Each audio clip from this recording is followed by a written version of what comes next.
भाऊ, आज या कैलास ठाकरे यांच्या पत्नी स्वर्गीय कैलास ठाकरे यांच्या पत्नी भेटायला आलेल्या आहेत. काय मागणी त्यांची आणि तुमची काय भूमिका राहिली सांगितलं? देऊळगाव तालुक्यातील शिवणी आरमाळ गावचे सुपुत्र आता isakal.com आहे देशातील नंबर 1 ची मराठी न्यूज वेबसाईट. प्रत्येक अपडेटसाठी isakal.com ला नक्की भेट द्या.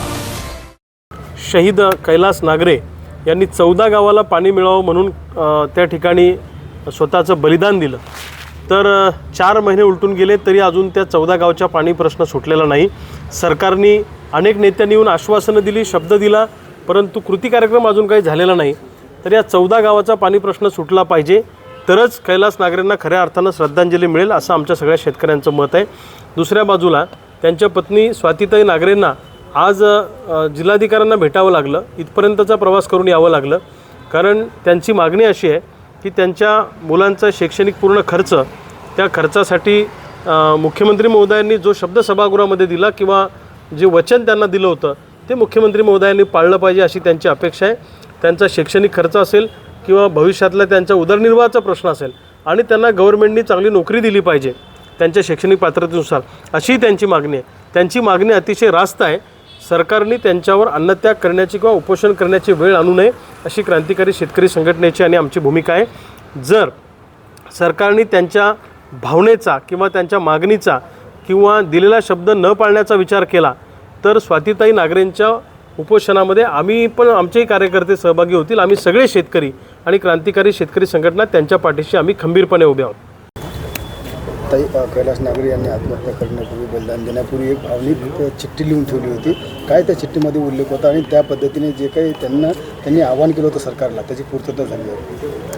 नाही, त्याने जी चिठ्ठी लिहून ठेवली मृत्यूपूर्वी, पण त्या चिठ्ठीमध्ये जे सरकारला त्यांनी सांगितलेलं आहे किंवा माझ्या मुलांचं पालकत्व मुख्यमंत्री व उपमुख्यमंत्र्यांनी स्वीकारावं, ते अद्यापर्यंत कुठल्याच पातळीवर हालचाली झालेल्या नाही आहे. आणि ज्यावेळी हिने 9 तारखेला, माझ्या वहिनीने जे 9 तारखेला निवेदन दिलं आहे, तर 9 तारखेनंतरच त्यांचा फोन आला किंवा आम्ही तुमच्या मुलांचे 2 वर्षाचा शिक्षणाचा खर्च आणि तुम्हाला एखादी चक्की देऊ. आता ती चक्की देऊ, ते गाव एवढं खेड आहे, त्या गावात कुठलाही व्यवसाय चालू शकत नाही आणि त्या चक्कीवर तिचा उदरनिर्वाह होऊ शकत नाही. आज एका मुलाला बाहेर ठेवायचं म्हटलं तर 11-11 हजार रुपये महिन्याला खर्च लागतो. ते एका चक्कीवर कुठून करणार आहे?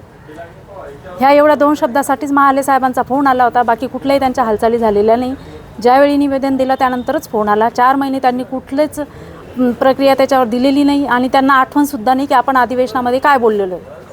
तुमची काय मागणी त्यांच्याकडे? काय आमची मागणी हीच आहे की बा मुलांसाठी त्यांनी काहीतरी शैक्षणिक पातळीवर आर्थिक मदत करावी आणि वहिनीसाठी एखादा जॉब द्यावा.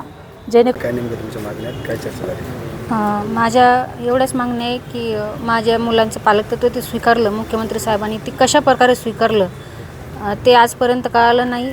त्यांनी आम्हाला लेखी आश्वासन द्यावं अशी माझी मागणी आहे आणि मुलांच्या शिक्षणासाठी जी मदत लागते ती मदत करावी, आर्थिक मदत करावी. मुख्यमंत्री महोदयांचे जे स्वीय सहाय्यक आहेत विद्याधर महाले यांच्यासोबत आपली काही चर्चा झाली का? हो, त्यांच्यासोबतही झाली.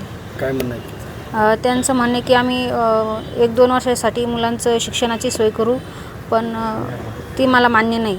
मुलांचं शिक्षण 1-2 वर्षात होत नाही. नुसतीच एक मुलगी 12वीत झाली तिची, एक मुलगा 9वीला जाते आणि तिसरी मुलगी 5वीत जाते. अजून मुलांची नेमकी सुरुवात झाली शिक्षणाची आणि 2-3 वर्षात काही शिक्षण पूर्ण होत नाही आहे. किती घटनेला किती दिवस होऊन गेले? 4 महिने होऊन गेले. शासनाचं कोणी प्रतिनिधी आपल्याकडे आलं नाही, आजपर्यंत कोणीच नाही. काय तुमचं भूमिका राहील? पुढची भूमिका काय राहील? माझी भूमिका हीच आहे की त्यांनी 20 तारखेच्या आज जर मला कळवलं की आम्ही असं मुलांचे मागण्या पूर्ण करत आहे तर ठीक आहे, नाही तर मी माझ्या राहत्या घरी उपोषणाचा इशारा दिलेलाच आहे.